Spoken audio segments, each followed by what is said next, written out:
मालिक ये तेरा खलील है, तेरा दोस्त है, लेकिन अपने बेटे से बहुत ज्यादा प्यार करता है। रब ने फरमाया इब्राहिम का जी रब्बे जलील, कहा बेटे को अपने आप से दूर कर दो। कहा क्या करना है मालिक? कहा ऐसी वादी में छोड़ के आओ जहाँ पे कोई आबादी ना हो। हजरत इब्राहिम खलीलुल्लाह ने बेटे को लिया, आज वहां लेकर के आए जहाँ आज काबा मौजूद है, उस जमीन पे बीवी बच्चे को लेकर के आए। तारीख का ये बाप बड़े सुनहरे अल्फाज में लिखा हुआ है, बहुत गौर से सुनना प्यारे, और जाकर के बहन बेटियों को भी ये बाप सुनाना। हजरत इब्राहिम खलीलुल्लाह जब उस जंगल में आए जहाँ पे दरख्त का साया तक नहीं था, हरियाली तक नहीं थी, काले पत्थरों की पहाड़ियां हैं, दूर दराज तक कोई नहीं है। अल्लाह के खलील ने बीवी बच्चे को जब छोड़ा है और छोड़ के जाने लगे हैं, हजरत हाजरा ने दामन पकड़ा, साथ चलने लगी है। मुअर्रिखीन ने लिखा है 3 मील तक दामन पकड़ के हजरत हाजरा चली है और ये पूछती जा रही थी, अल्लाह के खलील बताते तो जाओ, क्यों छोड़ के जा रहे हो? कोई खता हो गई है, बताओ तो सही, क्यों छोड़ के जा रहे हो? क्या बात है? अपनी मर्जी से छोड़ के जा रहे हो या रब के कहने से छोड़ के जा रहे हो? बेटा लंबी उम्र पा जाए, अगर बेटा बीमार हो जाता है, बाप रोता फिरता है, मेरे बेटे की लंबी उम्र की दुआएं की जाएं, मगर अफसोस की बात है अगर बाप बीमार होता है तो बेटा कहता फिरता है मौलाना दुआ कीजिएगा ताकि बाप की मिट्टी अल्लाह को प्यारी हो जाए। अब अच्छे नहीं लगते हैं, अब परेशानी ज्यादा है, अब देखा नहीं जाता है। ये किस्मत की खराबी है जब बाप की मौत मांग रहे हो। अल्लाह तौफीक दे तो बाप की जिंदगी मांगा करो, लंबी उम्र मांगा करो। तुम नहीं जानते हो, अगर तुम्हें यह लगता है इसकी खांसी से घर का माहौल बिगड़ रहा है, इसकी आवाज से घर का माहौल बिगड़ रहा है, तो गलत सोचते हो। खुदा की कसम अगर ये बीमार बिस्तर पे पड़ा है, इसके हाथ उठते हैं खुदा की रहमतें बरस जाया करती हैं, इसकी जबान चलती है खुदा की तरफ से बरकतें आ जाती हैं। इसके लिए मौत ना मांगा करो, अगर मांग सकते हो इसके लिए जिंदगी की खैरात मांगा करो, जिंदगी की भीख मांगा करो। भूल गए हैं हम लोग, हमें शायद ये रिश्ते याद नहीं है। लोग तड़प जाते हैं, कहते हैं कि मेरा बाप अच्छा हुआ चला गया, गया तो घर खाली हो गया। शर्म आनी चाहिए, ये रिश्ते रब को कितने प्यारे हैं। बकरीद आने वाली है, सारे लोग गोश्त के चक्कर में पड़े रहते हैं। कोई कहता 80,000 का जानवर लिया है, कोई कहता 60 का लिया है। मेरे जैसा जानवर बस्ती में किसी का नहीं है। मुझे बताओ तो सही, ये कुर्बानियां जमाने के लिए हो रही है या खुदा के लिए हो रही है? अगर रब के लिए है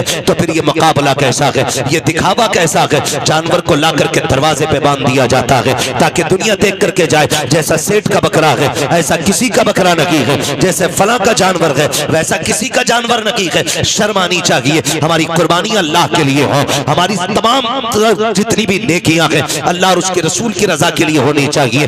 कुर्बानी क्या है? क्या सिर्फ गोश्त के लिए कुर्बानी की जाती है या सिर्फ गर्दनें काटी जाती है? गौर करो प्यारे, पूरी कुर्बानी ये किसी रिश्ते की याद दिलाती है। इतनी आसानी से सिर्फ कुर्बानी कह के नहीं गुजरा जा सकता है। आप देखो तो सही, तारीख का ये बाप पलटो, लोग हज करने के लिए जाते हैं, सफा मरवा की सही, ये माँ बाप की और औलाद के रिश्ते की याद दहानी है। आप देखें ज़मज़म आप पिएंगे तब भी तुम्हें माँ और बेटे का रिश्ता दिखाई देगा।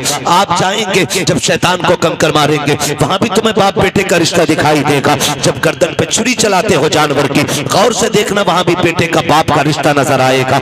ये रिश्ता कितना अजीम है रब की बारगाह में। आप गौर तो करो प्यारे, आज हम ये समझ लेते हैं क्या किया दुनिया के बाप पालते हैं, हमारे बाप ने पाला तो कौन सा बड़ा काम कर दिया। हम नादान हैं, गलत कह रहे हैं इस बात को। उनसे पूछो जिनके पास बाप का साया नहीं है, जमीन कितनी तंग नजर आती है, खुशियां कितनी महदूद हो जाती है जब सर से बाप का साया चला जाता है। खुदा की कसम अगर बाप होता है तो पता नहीं चलता जवानी कब आ गई है, और अगर बाप चला जाता है तो फिर जवानी मुश्किल से मैसर हुआ करती है। जिस उम्र में बस्ते और किताबें होनी चाहिए उस उम्र में हाथों में औजार आ जाते हैं, मैकेनिक बना दिया जाता है, होटलों के बर्तन आ जाया करते हैं। माँ बाप का न होना जिंदगी को तबाह बर्बाद कर देता है। अल्लाह ने माँ बाप जैसी दौलत दी है, नौजवानों उनकी इज्जत करना, उनकी खिदमत करना। जब तक माँ बाप होते हैं ये समझ लेना खुदा की रहमतें नाजिल होती रहती है। मैं तारीख का ये बाप पलटना चाहता हूँ, आप तारीख उठा करके देखिए। अल्लाह के खलील हजरत इब्राहिम अलैहिस्सलातु व तस्लीम, हजरत इब्राहिम की आप जिंदगी पढ़िए। आपने पूरी जिंदगी रब की बारगाह में इम्तिहानात पेश किए, क्यों ना करते? क्योंकि खलील है, अल्लाह के दोस्त हैं, कुर्बानियां पेश कर रहे हैं, इम्तिहानात की मनाजिल से गुजरते जा रहे हैं।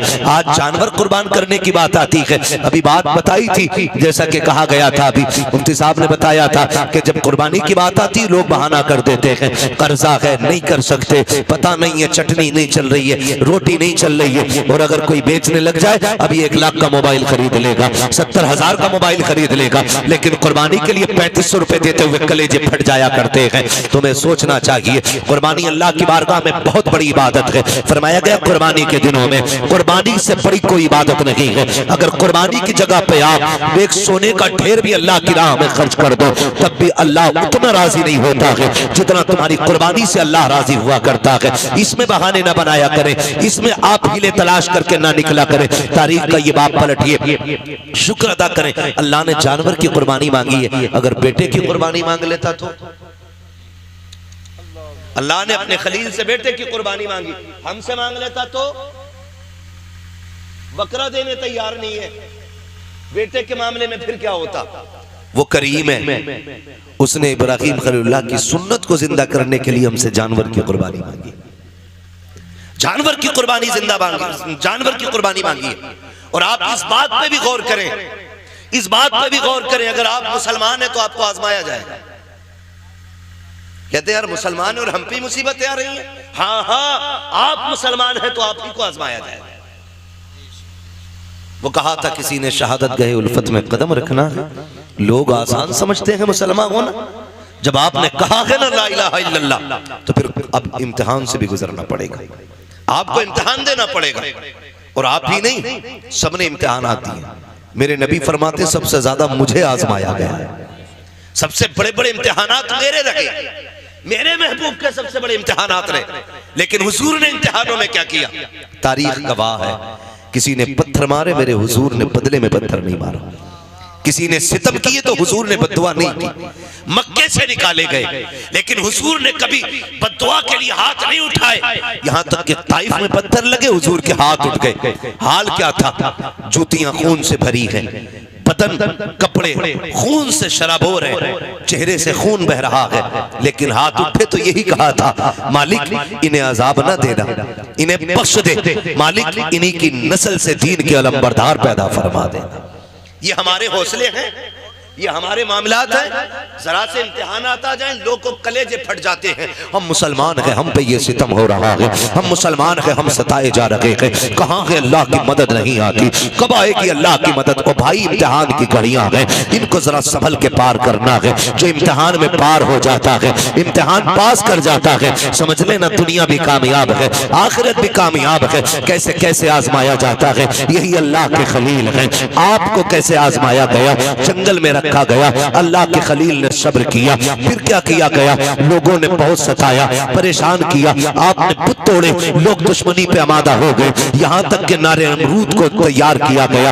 आग इतनी तेज थी, इतनी तेज थी कि परिंदा कोई ऊपर से गुजरता तो वो गिर जाया करता था और मर जाता था उसकी तपिश से। अल्लाह अकबर, तारीख का ये बाप पलटते चले और देखते चले। जब उसी नमरूद की आग में डालने की बारी आई, हजरत जिब्रील अमीन ने आके कहा था इब्राहिम रब के खलील हो, मैं रब की बारगाह तक जाता हूँ, अगर कोई जरूरत हो तो बताएं। आप मंजनीक के अंदर रखे हुए हैं, ये नहीं कहा था जिब्रील देखो सामने आग है, मैं मंजनीक में हूँ। कहा था कि मैं जानता हूँ, मेरा रब भी जानता है, मुझे कोई जरूरत नहीं है। कहा फिर अपने रब ही से कह दो। कहा जो सब जानता है उससे कहने की जरूरत क्या है? जिसमें वो राजी है उसमें मैं राजी हूँ, ये कह के आप राजी हो गए। जब नारे नमरूद में डाला गया, अल्लाह ने आग को ठंडा होने का हुक्म दिया, आग ठंडी और सलामती वाली हुई। आप नारे नमरूद में रखे, बाहर तशरीफ लेकर के आए। उसके बाद फिर आप हजरत सारा के साथ अपना वतन छोड़ देते हैं। बहुत लंबा वाकया है, बादशाह ने पकड़ा। फिर उसके बाद बदले में आपको हजरत हाजरा भी तोहफे में पेश की गई। हजरत हाजरा से आपने निकाह किया। जब कोई औलाद न थी, अल्लाह ने हजरत हाजरा से एक बेटा अता फरमाया। जब एक बेटा पैदा हुआ, आपकी मोहब्बत ज्यादा हो गई, फरिश्ते बातें करने लगे, मालिक ये तेरा खलील है, तेरा दोस्त है, लेकिन अपने बेटे से बहुत ज्यादा प्यार करता है। रब ने फरमाया इब्राहिम का जी रब्बे जलील, का बेटे को अपने आप से दूर कर दो। कहा क्या करना है मालिक? का ऐसी वादी में छोड़ के आओ जहां पे कोई आबादी ना हो। हजरत इब्राहिम खलीलुल्लाह ने बेटे को लिया, आज वहां लेकर के आए जहां आज काबा मौजूद है। उस जमीन पे बीवी बच्चे को लेकर के आए। तारीख का ये बाप बड़े सुनहरे अल्फाज में लिखा हुआ है, बहुत गौर से सुनना प्यारे, और जाकर के बहन बेटियों को भी ये बाप सुनाना। हजरत इब्राहिम खलीलुल्लाह जब उस जंगल में आए जहां पे दरख्त का साया तक नहीं था, हरियाली तक नहीं थी, काले पत्थरों की पहाड़ियां है, दूर दराज तक कोई नहीं है। अल्लाह के खलील ने बीवी बच्चे को जब छोड़ा है और छोड़ के जाने लगे हैं, हजरत हाजरा ने दामन पकड़ा, साथ चलने लगी है। मुअर्रिखीन ने लिखा है 3 मील तक दामन पकड़ के हजरत हाजरा चली है और ये पूछती जा रही थी, अल्लाह के खलील बताते तो जाओ, क्यों छोड़ के जा रहे हो? कोई खता हो गई है, बताओ तो सही, क्यों छोड़ के जा रहे हो? क्या बात है? अपनी मर्जी से छोड़ के जा रहे हो या रब के कहने से छोड़ के जा रहे हो? ये हजरत हाजरा कहते कहते 3 मील तक दौड़ी है। तारीख गवाह है, खुदा की कसम, एक जुमला भी हजरत हाजरा ने नाशुक्री का नहीं कहा था। आज शौहर अगर बीवी के पसंद के कपड़े न लाता है तो फिर बीवियां बिगड़ जाया करती हैं। कहती तुम्हारे घर में सुकून नहीं मिला है, जब से तुम्हारे घर में आई हो मुझे मिला ही क्या है? इस तरह के ताने दिया करती है। ए मेरी बेटी, मेरी बहन, कान खोल के सुन लेना, तेरी जन्नत तेरे शौहर के कदमों में रखी गई है। तू लाख सजदे कर ले, लाख नवाफिल पढ़ ले, अगर तेरा शौहर तुझसे नाराज है तो खैरियत नहीं है। अगर तेरा शौहर 2 पैसे की चीज लेके आता है, उससे चेहरा बिगाड़ के बात ना कर, उसका मुस्कुरा के इस्तेमाल करना। तू नहीं जानती है कि तेरे शौक तो इतने हैं कि शौहर की कमाई उतनी नहीं है। लंबी लंबी लिस्टें बना के दी जाती है, मुझे 7,000 का जोड़ा चाहिए, 8,000 का जोड़ा चाहिए। मेरी बहन तो कनीज़े फातिमा ज़हरा है, तेरे लिए जन्नत में महल्लात तैयार किए गए हैं, जन्नत में जन्नती लिबास तेरे लिए है। फकत इतना करना है, तुझे अपने शौहर की रजा में राजी रहना है। तू कौन है? तेरी औकात क्या है? ना तू वली की बेटी है, ना तू नबी की बेटी है, ना तू नबी की बीवी है, ना तू वली की बीवी है।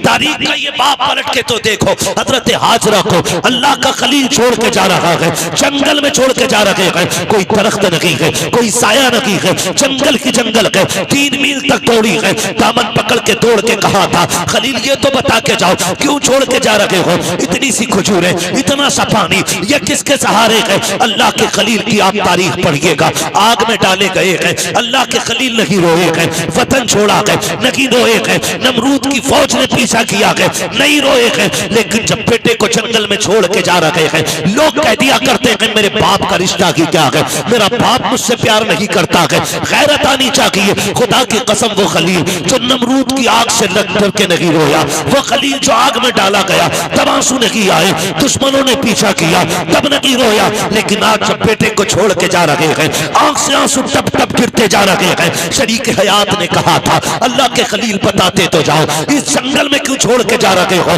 अच्छा ये बताओ, अपनी मर्जी से छोड़ रहे हो या रब ने हुक्म दिया है? इतना सुनना था। अल्लाह के खलील ने कहा था, हाजरा प्यारी सौजा बता तो सके, अगर रब ने किसी को ऐसा बेटा दिया हो और वो भी कोई शुरू उम्र का ना हो, 70 साल की उम्र में मिला हो, और यूं ही नहीं जिसको दुआओं में मांगा हो, सजदों में रो के मांगा हो, तब जाके इस्माइल सा बेटा मिला हो, क्या ऐसे बेटे को कोई जंगल में छोड़ जाएगा? अपनी मर्जी से छोड़ के जाएगा? कहा हाजरा ये अपनी मर्जी से छोड़ के नहीं जा रहा हूं, बल्कि अपने रब के कहने से छोड़ के जा रहा हूं। हजरत हाजरा ने इतना सुना, तवक्कुल अल्लाह देखिए, अल्लाह पे भरोसा देखिए, इतना सुनना था, दामन छोड़ा, मुस्कुरा के कहती है, खलील पे ठहरो, ये पानी भी ले जाओ, खजूरें भी ले जाओ। कहा क्या करोगी? कहा जिस रब की मर्जी से छोड़ के जा रहे हो वही रब खाना भी दे देगा, पानी भी दे देगा।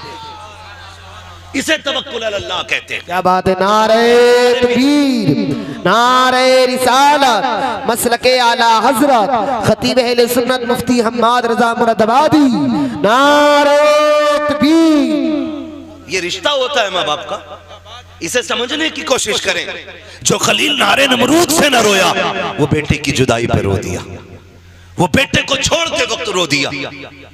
सोच तो सही, कैसे कह देते हो मेरा बाप प्यार नहीं करता? खुदा की कसम खा के कहता हूं, मंडी चले जाओ, मार्केट चले जाओ, जितने मजदूर थैले हाथ में लेके खड़े होते हैं ना, उनसे पूछना इस उम्र में क्या जरूरत थी इतनी गर्मी में काम करने की? सिर्फ यही कहेगा, बच्चों का पेट है, बच्चों के लिए आया हूं। बच्चों की जरूरतें माँ बाप को मौत तक ले जाती है, और औलाद कहती है क्या किया है मेरे बाप ने, क्या किया है मेरे बाप ने? खुदा की कसम, अगर तेरे हलक में हराम का लुकमा नहीं जाने दिया है तो सबसे बड़ा एहसान किया है तेरे बाप ने तेरे ऊपर, बहुत बड़ा एहसान किया। और मैं ज्यादातर नौजवान बेटे आपसे गुजारिश कर जाऊं, आप ही के रामपुर से एक दिन फोन आया, कहा गया कि मौलाना हमारे अब्बा को समझाइए।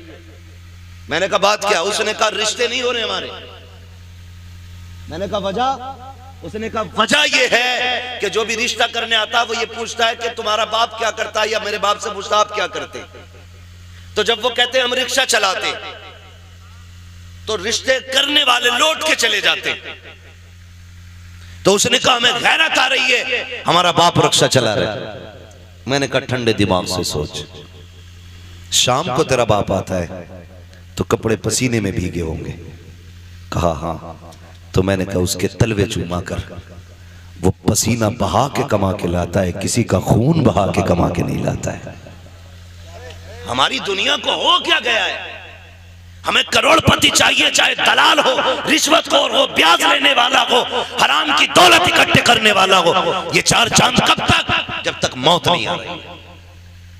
जिस दिन मरोगे तो याद रखना गरीब की भी कब्र वही बनती है जहां अमीर की बनती है। फिर इतराना किस बात पर है? नौजवानों, अपने मजदूर बाप की इज्जत करना, मजदूर बाप की इज्जत करना। उसने कम से कम तुम्हें हलाल के लुक़्मे खिलाए। फरमाया गया जो हराम के लुक़्मे खा के बढ़ेगा जिस्म, वो जहन्नम का ईंधन बनाया जाएगा। क्या यह एहसान नहीं किया बाप ने कि ईंटें ढोता रहा, रक्शे चलाता रहा, बोझ उठाता रहा, लेकिन किसी के आंसू बहा के पैसा नहीं लाया, किसी का हक मार के पैसा नहीं लाया, किसी को सता के पैसा नहीं लाया। तुझे क्या पता है, लोग कहते मजदूर के घर बेटी नहीं देनी है। मैं कहता हूं अगर बेटी देनी है तो मजदूर के घर दे। खुदा की कसम तेरी बेटी को जो इज्जत मजदूर के घर मिल सकती है वो दुनिया के दौलतदार के घर नहीं मिलेगी। किसी रिश्वतखोर या प्याजुए के घर जाकर के तेरी बेटी को वो इज्जत नहीं मिलेगी जो एक मजदूर के घर तेरी बेटी को इज्जत और सुकून मिल सकता है। वजह ये है आज हम इज्जत मजदूर को जलील समझते हैं। महबूब की चौखट है। एक गरीब सहाबी आए, आका करीम को सलाम पेश किया, अर्ज करते हैं या रसूल अल्लाह आज माशरा बहुत बिगड़ता जा रहा है, क्या बात है? आका हम मजदूर डिपार्टमेंट से ताल्लुक रखते हैं, हमारी मजदूरी नहीं दी जाती है, लोग पैसा मार लेते हैं, आका में कई कई दिन तक धक्के दिए जाते हैं। मेरे नबी ने इतना सुना उठ के खड़े हो गए, फरमाया मुसाफा नहीं करोगे? कहते हैं या रसूल अल्लाह हाथ ऐसे नहीं है जो आपके हाथ में दिए जा सके। क्या बात है? काका इन हाथों से मजदूरी करता हूँ, हाथों में छाले पड़े हैं, फेटे हैं, कहाँ आप जैसे आपके गुलाब जैसे हाथ, कहाँ मेरे ये सख्त हाथ। आका खैरत आती है आपके हाथ में हाथ देते हुए। मेरे नबी ने उसके हाथ देखे, फरमाया ला तेरे हाथों को बोसा दे दो। इतना सुनना था, मजदूर की आंख में आंसू आ जाते हैं। या रसूल अल्लाह आप बोसे की बात करते हैं, यहाँ मजदूर को बगल में बैठा के कोई पानी नहीं पिलाता है, यहाँ साथ बैठा करके कोई एक प्लेट में खाना नहीं खिलाता है। आका आप हैं कि चूमने की बात कर रहे हैं। मेरे नबी ने इतना सुना, फरमाते हैं खाली सिर्फ निजाम नहीं बनाना है बल्कि जमाने को मजदूर की इज्जत भी बतानी है। आका करीम ने जब मजदूर के हाथ को बोसा दिया तड़प गया आका, इतनी इज्जत। फरमाया सिर्फ इज्जत नहीं, एक कानून भी बता रहा हूँ, जाओ जमाने से कह देना कि मजदूर की मजदूरी पसीना सूखने से पहले दे दो। कहा ये इज्जत किसने दी है? तो बता देना ये इज्जत मदीने वाले मुस्तफा ने अता की। हम मजदूर को हिकारत से देखते हैं और मेरे नबी ने फरमाया लो एक इज्जत का ताजोड़ दे रहा हूं। हुजूर कौन सा? फरमाया अल कासिबु हबीबुल्लाह, जो मेहनत मशक्कत करके कमाएगा कयामत में अल्लाह उसे अपने हबीबों की सफ में जगह अता फरमाएगा। तो कम से कम इतना ख्याल करें नौजवानों, हम तो अपने बाप की मेहनत का ख्याल करें। अगर ये दुनिया वाले हमें मजदूर का बेटा कहते हैं तो कहने दें, हमें उस बाप की इज्जत करनी है जिसने चौक में गालियां खा के मजदूरी पे धक्के उठा के हमें पाला है। तुमसे तो कम से कम इतनी तवक्को होगी उस बाप को कि कोई इज्जत करे ना करे, मेरा बेटा तो इज्जत देगा ना। अगर वही औलाद उसे जलील करने लगे तो बताओ वो जी के क्या करेगा? क्या करेगा वो जी के? जब वही औलाद उससे कहती हो कि तुझे टुकड़े डालने से बेहतर है कुत्ते को टुकड़े डाल दिया जाए, क्या करेगा वो बाप जी के? उसे हार्ट अटैक नहीं आएगा? उसे हार्ट अटैक नहीं आएगा? वो रोएगा नहीं अपनी कमनसीबी पे? क्या वो भूल गया होगा उन दिनों को जब तुझे गोद में उठा के वो गली गली फिरता रहा? मुझे बताओ, तुझे सर्दियों में बुखार आया, बाप ने सारे कंबल तुझे उड़ाए, खुद ठंडी में ठिकरता हुआ मंडियों के, गलियों के, बाजारों के, हॉस्पिटलों के चक्कर लगाता रहा, खुद मर गया लेकिन बेटे को जिंदगी दे गया। लाजिम है हर बेटे पे अपने माँ बाप की इज्जत करे, अपने माँ बाप की इज्जत करे। पढ़े तारीख, आप कभी ये नहीं कह सकते अपने बाप से आपने क्या किया मेरे लिए। खुदा की कसम जितना एक बाप कर देता बेटे के लिए, कोई तुम्हारे लिए उतना नहीं कर सकता। मैं तो चैलेंज के साथ कहता हूं, एक बाप को तोलने के लिए ना खुदा की कसम जिंदगियां कम पड़ जाएंगी, लेकिन बाप की मशक्कतों का अंदाजा नहीं लगाया जा सकता। आप भी जानते हैं एक आदमी को अपना पेट पालने में कितनी मुश्किल आ सकती है। कोई मुश्किल बात है एक आदमी को पेट पालना? कोई मुश्किल बात नहीं, और कोई मशक्कत भी नहीं। अकेला बंदा कहीं भी खा पी के गुजारे कर लेता है, लेकिन दुनिया भर की सहूलतें बाप औलाद के लिए उठाता है, औलाद के लिए उठाता है। बेटा पैदा हो मीठा तकसीम करता है, जवान हो जाए तो निकाह की तैयारियां करता है। हाँ, आप देखें ना मास्टर इरफान साहब, इन्होंने इतना खर्च किया। मैं कहता हूं कि अगर और इनका बेटा ना इनकी दवा के लिए सिर्फ इतना खर्च कर देना जितना आज इन्होंने किया अपने बच्चों के लिए, तो शायद बड़े सुखी रहेंगे। लेकिन हम भूल जाते हैं, हम अपने बाप की दौलत को अपनी समझते हैं, लेकिन अपनी दौलत को बाप की दौलत नहीं समझते। ये कड़वी सच्चाई है। जो बाप कमाता रहा है, तुम अपनी मर्जी से फर यारों में उड़ाते रहे, फर उड़ाते रहे। अब्बा आज मेरा बर्थडे है, अब्बा आज मैं पास हुआ हूं, यारों को पार्टी देनी है। वो कैसे कमा के लाता रहा उसने तुमसे नहीं बताया। जो तुम मांगते रहे वो देता रहा। उसने बुढ़ापे में इतना कहा था, बेटे खांसी बढ़ गई है, एक सिरप चाहिए। तुमने मुंह बिगाड़ के कहा, तुम्हारे खर्चे उठाऊं या औलाद के खर्चे उठाऊं? लोग कहते हैं बाप उस दिन मरा जिस दिन सांसें रुकी। मैं कहता हूं नहीं, ये तो उस दिन मर गया था जिस दिन बेटे ने हाथ रोक लिया था, उसी दिन बाप मर गया था। खुदारा बदलो अपने आप को, अपने बाप की इज्जत किया करो। और दुनिया में तुम्हारे बाप को कोई इज्जत नहीं देता, तुम इज्जत दे के बताओ कि तू किसी की नजर में जलील होगा, लेकिन मेरी नजर में तेरी इज्जत एक बादशाह से ज्यादा है। ये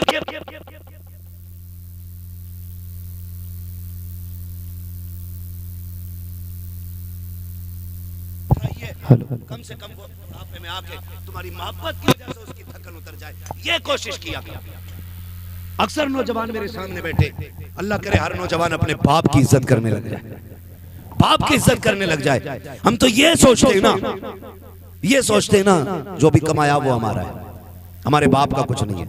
नहीं, ख्याल करो यार, ख्याल करो। एक बाप की जिंदगी अपनी औलाद के लिए पूरी सर्व कर देता है बाप। मैं अर्ज कर रहा था, अल्लाह का खलील बेटे को छोड़ते वक्त, बेटे को छोड़ते वक्त, उसके थोड़ा आवाज या वही दे दो। बेटे को छोड़ते वक्त अल्लाह के खलील रो दिए, रो दिए। तारीख का ये बाप भी पलटे। तवज्जो है? थके तो नहीं अभी? अगर नहीं थके तो बोलने जरा या रसूल अल्लाह। हमारे अलीम भाई बता रहे थे कि ये बड़े सुस्त लोग बैठे, और नकीब साहब भी फरमा रहे थे हल्के में मत लेना। अल्लाह सलामत रखे। मैं आपसे ये भी नहीं कहूंगा कि आप हाथ उठा के सुभान अल्लाह को या उठ के सुभान अल्लाह को। मैं कहता हूं जो मैं बात कह रहा हूं इसे दिल पे लिख के ले जाना। अगर आज के बाद एक बाप को भी इज्जत मिल गई ना, तो मैं समझूंगा हम सबका यहाँ आना कामयाब हो गया, आपका बुलाना कामयाब हो गया। बस यही कोशिश रहती है। मेरी तकरीर तबे यार को बेचैन करती है, सबब के आगे वही कहता हूं जो दिल पर गुजरती है। मुझे बहुत दूर से बुलाया है, मैं बज़ाहिर तो मुरादाबाद का हूं, और लेकिन पूछा मुफ्ती साहब क़िबला से, अपने भी घर आना पड़ता तो जहाज से ही आना पड़ता। हाँ, बिना फ्लाइट के अपना घर भी मैसर नहीं होता है। अल्लाह ने ये ड्यूटी लगा रखी है, जब तक वो चाहेगा ये नौकरी अंजाम देते रहेंगे। मगर आपसे इतनी गुजारिश है, इतनी मेहनत से हमारे इरफान भाई ने ये महफिल सजाई है, ये कोशिशें की हैं, आपके बैठने का इंतजाम किया है, सिर्फ इसलिए किया था कि हमारी बस्ती वालों तक दीन की कुछ बातें पहुंच जाए, दीन की कुछ बातें पहुंच जाए। अल्लाह करे आज के बाद किसी बाप को इज्जत मिल जाए, कोई मां मुस्कुराने लग जाए, खुदा की कसम फिर समझ लेना इनका ये जो सारी कोशिशें करना है अल्लाह की बारगाह में मकबूल हो गया। अल्लाह के खलील तो छोड़ के आ गए, हजरत हाजरा ने बेटे को लिया, पलट के उसी जगह पे आई जहाँ छोड़ के गए थे। पहली शाम आई, जब शाम आई तो दरिंदे जानवर बाहर निकल के पहाड़ियों से आए, बाहर निकल के आए पहाड़ियों से और चीखने लगे। जब बोलने लगे, हजरत हाजरा की गोद में हजरत इस्माइल है, आपने ना एक खारदार लकड़ी तोड़ी दरख्त से, किसी पेड़ की कोई शाख तोड़ी और उसको आसमान में घुमाया, फिर फिर आपने जानवरों को मुखातब करके कहा, खबरदार, शर्म नहीं आती है? देख नहीं रहे हो किस पे भौंक रहे हो? मैं एक नबी की माँ हूँ, एक नबी की बीवी हूँ। मेरी गोद में जो लाल है कोई आम बेटा नहीं, मेरी गोद में रब का इस्माइल लेटा हुआ है, रब का इस्माइल लेटा हुआ है। का खबरदार, भौंकने की जरूरत ना करना, हम पे भौंकने का मतलब है नबी की इज्जत पे भौंकना। इतना कहा, सारे जानवर पलट के चले गए, सारे चले गए। फिर वो पानी, वो खजूरें, वो सत्तू, वो क्या सब कुछ जो भी दिया था, कब तक चलना था, सारा ही खत्म हो गया। जो भी ज्यादा जो भी खाने पीने का सामान था खत्म हो गया। लेकिन माँ होती है। फिर वो वक्त भी आया कि माँ के सीने का दूध भी खुश्क हो गया। फिर जब बेटे ने सूखी जबान होठों पे फेरी तो माँ से देखा ना गया। तारीख गवाह है, हज करने के लिए जाओ, हुक्म होता है सफा मरवा की सही करो। मालिक ये क्या है? कहा यहाँ मेरी हाजरा दौड़ी थी। फिर क्या करना है? कहा जब तक दौड़ेगा नहीं तेरा हज पूरा नहीं होना है, तुझे दौड़ना जरूरी है। मालिक क्यों दौड़ाया गया? का जब जब यहाँ आके तुम दौड़ोगे ना तो तुम्हें माँ और बेटे की मोहब्बत का एहसास हो जाएगा।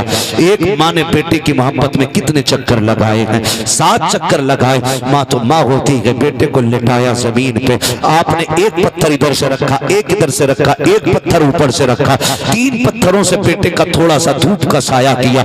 उसके बाद दौड़ लगाई है पानी की तलाश में। आप दौड़ करके पहाड़ के सिरे पे चढ़ी है, चारों तरफ देखा पानी नजर नहीं आया। फिर ख्याल आया मेरे बेटे को कोई जानवर न ले जाए। फिर पलट के वापस आई है, फिर बेटे की खुशकी देखी है, फिर दौड़ लगाई है। बाज मार्रिखीन ने यहाँ तक लिखा है कि 7वें चक्कर पे हजरत हाजरा गिर जाती है। अल्लाह अकबर जब गिरी है, इधर हजरत इस्माइल ने एड़ियां रगड़ी है। जब एड़ियां रगड़ी, रब ने फरमाया जिब्रील जी रब्बे जलील जल्दी कर दौड़ के जाकर के मेरे इस्माइल की एड़ियों की जगह से चश्मा जारी करके। तारीख गवाह है, हजरत हाजरा ने खुद को संभाला और दौड़ करके आई। क्या देखती है? जहां बेटे के पैर लग रहे थे वहां से पानी का चश्मा जारी हो गया है, चश्मा जारी हो गया है। आज दुआ के लिए तुम मियाँ के चक्कर लगाते हो, खानकाहों में डूब जाते हो। जिससे दुआ लेनी थी तुमने उससे दुआ नहीं दी। अगर तकदीर बिगड़ रही है, बरकत नहीं हो रही है, जाके माँ से दुआ ले ले। खुदा की कसम,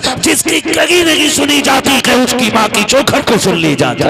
नारे तकबीर, नारे रिसालत, मसलके आला हजरत मुफ्ती हम्माद रजा मुरादाबादी सवी अख्तर रामपुरी। नारे तकबीर। मुफ्ती साहब फरमा रहे हैं, ये लोग सुन रहे हैं। तो मैं तो ये समझता हूं कि अगर दिल हुजूर से लग जाए तो फिर महफिलों से लोग उठा नहीं करते। वाह वाह वाह, बहुत। हाँ, और अगर महफिल में दिल लगने लग जाए तो समझें कि हुजूर की नजर करम हो गई है, हुजूर की नजर करम हो गई है। हुजूर आपकी तरफ नजर करम फरमा चुके हैं। बस मैं आपसे इतनी गुजारिश करूंगा, फरमाएगा या अय्युहल्लज़ीना आमनू उदखुलू फिस्सिल्मी काफ़ा, ए ईमान वालों पूरे पूरे इस्लाम में दाखिल हो जाओ, पूरे पूरे दाखिल हो जाओ। अल्लाह तौफीक दे। कुर्बानी आ रही है तो सारे लोग कोशिश करें, कुर्बानी करें। जिन पर वाजिब है करेंगे इंशाअल्लाह, जिन पर वाजिब है करेंगे इंशाअल्लाह। उम्मीद है जितने नौजवान बैठे हैं, जो भी साहिब निसाब होंगे इंशाअल्लाह वो कुर्बानी ज़रूर करेंगे। हाँ, अल्लाह ताला हमें अपनी सच्ची मोहब्बत अता फरमाए। और थोड़ा सा ख्याल करें, एक पैगाम आखिर में चलते चलते मैं ये भी दे दूँ। मेरे भाई कोशिश ये करनी है, कुर्बानी अक्सर और बेशतर हम लोगों के यहाँ होती है। होता क्या है कि हम अक्सर उनके घर गोश्त भेजते हैं जिनके घर से हमारे घर गोश्त आता है ना? उनके घर गोश्त भेजते हैं ज्यादातर जिनके घर से हमारे घर आता है। यानी जिनके घर से हमारे घर गोश्त नहीं आता उनके घर हम गोश्त नहीं भेजते। और बात बताऊं अगली, बुरा ना मानिएगा, मैंने पहले ही कहा था, वही कहता हूं जो दिल पर गुजरती है। अगर किसी बंदे ने एक बड़े का कुर्बानी की और एक बकरे की कुर्बानी की तो कमजोर लोगों में बड़े की बोटियां भेजी जाती हैं और बड़े लोगों में छोटे की बोटी भेजी जाती है। यही होता है ना? हाँ, कहेंगे भी नहीं हाँ, क्योंकि शर्म आती है। मैं तो ये नहीं कह रहा कि आप करते हैं, लेकिन होता है कुछ जगह पे ऐसा। मैं आपसे ये कहूंगा यार, वो भाई अल्लाह तौफीक दे। तो पहली बात तो ये कि 4-4 बोटियां बांटने का रिवाज है। 8-8 बोटी बांट रहे हैं, कम से कम इतनी तो दो जो कम से कम एक वक्त का खाना हो जाए किसी के घर का। कुछ जगहों पे तो हजरत मसला ये है कि बकरीद के गोश्त से मुहर्रम का हलीम बनाते हैं। ये कंडीशन हमारी कौम की है। कुर्बानी के बाद ऐसा फ्रिज में पैक करते हैं कि मुहर्रम की 9 तारीख को ही निकलता। बड़े सनीचर लोग हैं भाई। डॉक्टर से पूछो तो गोश्त जितना बासी होता जाएगा ना उतनी बीमारियां उसमें बढ़ती चली जाती हैं, और दही जितना बासी होता जाएगा उतना मुफीद होता जाता है। कई बार तो खा खा के लोग बीमार हो जाते हैं। मैं तो कहता हूं कुर्बानी की बरकत है, वरना लोग मर जाएंगे इसे खा के। कितना वक्फा रह जाता है कुर्बानी से मुहर्रम तक का? 1 महीना ना, 30 दिन कुछ थोड़ा थोड़ा निकाल के खाते रहते। अल्लाह पे भरोसा रखो यार, जो आज दे रहा है वही आपको कल भी देगा। बोलो देगा क्या नहीं? अच्छा, आपने देखा होगा कि ये जो परिंदे उड़ते हैं रोज सुबह सुबह, शाम को जब आते हैं कुछ बचा के लाते हैं या खाली खा के आ जाते हैं? क्या करके आते? बोल सकते हैं तो बोले सर, अल्लाह ने ज़बान दी है तो। खा के आ जाते हैं ना, रख के तो नहीं लाते। अगले दिन फिर उड़ते हैं, फिर खा के आते हैं। और ताज्जुब की बात यह है कि भूखे जाते हैं और पेट भर के वापस आते हैं। इनका कोई खेत है, बिजनेस, मंडी? अच्छा, इतनी तपिश, इतनी गर्मी है अभी कि हर जगह पानी भी मैसर नहीं है। आदमी को 24 घंटे पानी ना मिले पागल हो जाए। जंगलों में पानी नहीं, लेकिन परिंदे फिर भी जिंदा हैं। फिर वो जिंदा कैसे? पानी कौन देता है? अल्लाह देता है ना। वो रोज खा के उड़ के आ जाते, छोड़ के नहीं आते, क्योंकि उनका भरोसा ये है कि हमें रब देने वाला है। क्या बात है भाई, बहुत अच्छा है। रब देने वाला है। जानवरों का भरोसा अल्लाह पर है, इंसान 1 महीने के लिए रख के पड़ा। ये तो कुर्बानी का है, लोगों ने जन्नत का उठा के रखना शुरू कर दिया था, वो अल्लाह ने वो बंद कर दिया था। आपको अल्लाह ने अगर दिया है तो फ्रिज में ना भर। कितने ऐसे लोग आज भी हमारे मुआशरे में हैं जिन्हें साल साल भर गोश्त खाने तक की तौफीक नहीं होती। वजह इतनी ये है कि कंजूस नहीं है, कमज़ोर लोग हैं, मजदूर लोग हैं, महंगाई ने कमर तोड़ दी है। किसी के आगे बेटियां जवान हैं, किसी के घर में बेटे परेशान है, किसी को बीमारी ने घेर रखा है, कोई मुसीबत में है, कोई आजमाइशों में है, कोई बीमारियों में है। इस वजह से कितने लोग गोश्त नहीं खा पाते हैं। अल्लाह ने तुझे तौफीक दी है। ओ यार, अगर तूने बकरे की कुर्बानी की है, अमीर तो 8वें दिन 10वें दिन बकरा खा ही लेता है। कभी उस गरीब के घर भी बकरे का गोश्त भेज दिया करो, जिसके बच्चे बाप से कहते हैं बकरे का गोश्त हमने नहीं खाया है, कभी हमको भी बकरे का गोश्त खिलाया जाए। कई बार मजदूर गरीब मंडी गया है, कई बार दुकान जाकर के लौट आया है, का बेटे गया तो था 700-800 का रेट था, इतनी तो तेरे बाप की मजदूरी भी लगी है, जितने का गोश्त था ये सोच करके बाप लौट आता है। तुम्हें रब ने अगर तौफीक दी है, अगर तुमने छोटे की कुर्बानी की है अल्लाह की रजा के लिए, कभी उन गरीबों के घर दे दो जिनके यहाँ कभी गोश्त नहीं गया है। खुदा की कसम खा के कहता हूँ, तूने 4 बोटी अगर अमीर के लिए दी है, चर्चों के लिए दी है, ताल्लुकात के लिए दी है, सिर्फ वाफा के लिए दी है, तो ये 4 दिन के लिए है, खत्म हो जाएगा। अगर तूने वही बोटियां किसी गरीब की दिलजोई के लिए दी है, खुदा की कसम मर के कयामत में आना, अल्लाह तुझे इज्जतों के ताज अता फरमा दे। वाह वाह वाह, जिंदाबाद जिंदाबाद, बहुत खूब। गोश्त उन्हें दे जिनके यहाँ हुआ ही ना हो। कई बार ऐसा होता है जिनके घर कुर्बानी हुई है, 2 क्विंटल में से 50 किलो इसके घर रखा, और मोहल्ले वालों ने भी एक तसला भेज दिया। और कितने गरीब ऐसे होते हैं कि बकरा ईद के घर दिन भी उनके घर में दाल बनती है। इसे ईद कहते हो? तेरी बस्ती के अंदर अगर एक बंदा भी ईद के दिन चटनी से खाएगा तो तुझे गैरत से मर जाना चाहिए।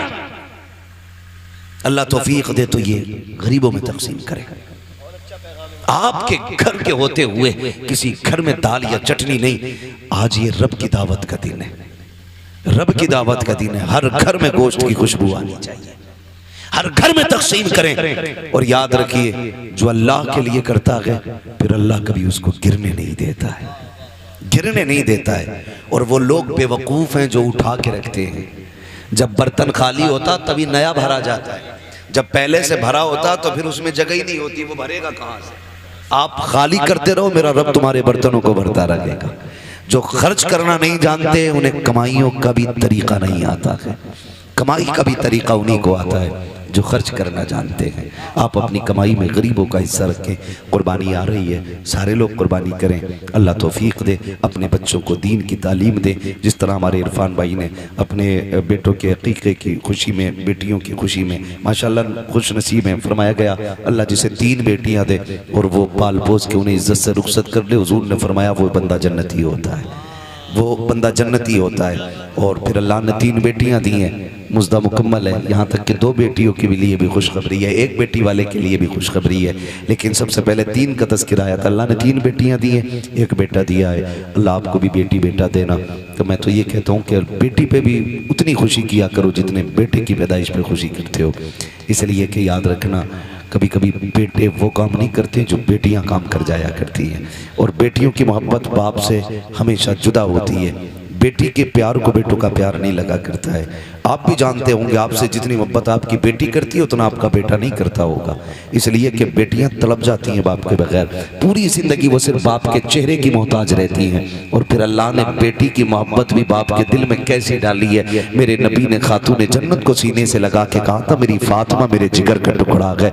जिस दिन मेरे नबी ने कहा मेरी फातिमा मेरे जिगर का टुकड़ा है, उस दिन से आप जाकर के मंडी में देखो, सफेद बालों वाला रक्षा चला रहा होगा, कमर झुकी है लेकिन मजदूरी कर रहा होगा। क्या बात है चाचा, क्यों मजदूरी कर रहे हो? का बेटी को रुखसत करना है। ये बाप तो कत्ल कर देता था, ये बाप तो दफन कर देता था इस बेटी को। आज इस बेटे बाप के दिल में बेटी का प्यार कितना आ गया है। खुदा की कसम बुढ़ापे में मजदूरी कर रहा है ताकि बेटी को इज्जत से रुखसत कर सके। और जब घर आता है ना तो सारी थकन बेटी का चेहरा देख के उतर जाया करती है। ये प्यार अल्लाह ने बेटियों का दिल में जिंदा रखा है, ये कायम किया है। जब बेटी शुरू में पैदा होती है तो बाप को बोझ लगती है, जैसे जैसे दिन बढ़ते जाते हैं वैसी वैसी बेटी की मोहब्बत के दिल में चिराग रोशन होते चले जाते हैं। फिर यही बेटी जब रुखसत होती है तो बाप किसी की मैयत में इतना नहीं रोता जितना बेटी की रुखसती पर रोया करता है। ये प्यार किसने पैदा किया है? ये रब ने पैदा किया है। अल्लाह बेटा दे तब भी खुशी मनाओ, बेटी दे तब भी खुशी मनाओ, इसलिए कि बेटा नेमत होता है, बेटियां खुदा की रहमत हुआ करती है। नेमत का हिसाब दोगे, रहमत का हिसाब नहीं होगा। और फरमाया गया कि बेटियां बाप के लिए जहन्नम की और बाप के दरमियान दीवार होती है। जिनको बेटियां रब ने दी है, सिर्फ बेटी नहीं दी गई है बल्कि उसे जन्नत का परवाना दे दिया गया। अल्लाह हमें बेटियों की इज्जत करने की तौफीक अता फरमाए, बेटियों से प्यार करने की तौफीक अता फरमाए। हम अपने बेटे बेटियों की खुशी में इसी तरह की महफिलें बात करते रहे। बस जो हुए गलत उनको माफ फरमाए रब्बे कायनात। जिंदगी ने दिया साथ, फिर होगी मुलाकात, चमन रहा फूल खिलेंगे, जिंदगी रही फिर मिलेंगे। मुसाफिर हम भी, मुसाफिर तुम भी, किसी मोड़ पर फिर मुलाकात होगी। फकीरान आए सदा कर चले, सदा खुश रहो ये दुआ कर चले। सारे लोग कलमा शरीफ पढ़ लीजिए, ला इलाहा इल्लल्लाह मुहम्मद रसूलुल्लाह। मेरी सारी बातें याद रखें, माँ बाप की इज्जत करेंगे इंशाल्लाह। सारे बोले इंशाल्लाह और जोर से। अपनी जिंदगी में अपने बाप को दुख नहीं होने देना है। कोई हमारे बाप को इज्जत दे ना दे, हम अपने बाप को इज्जत देंगे।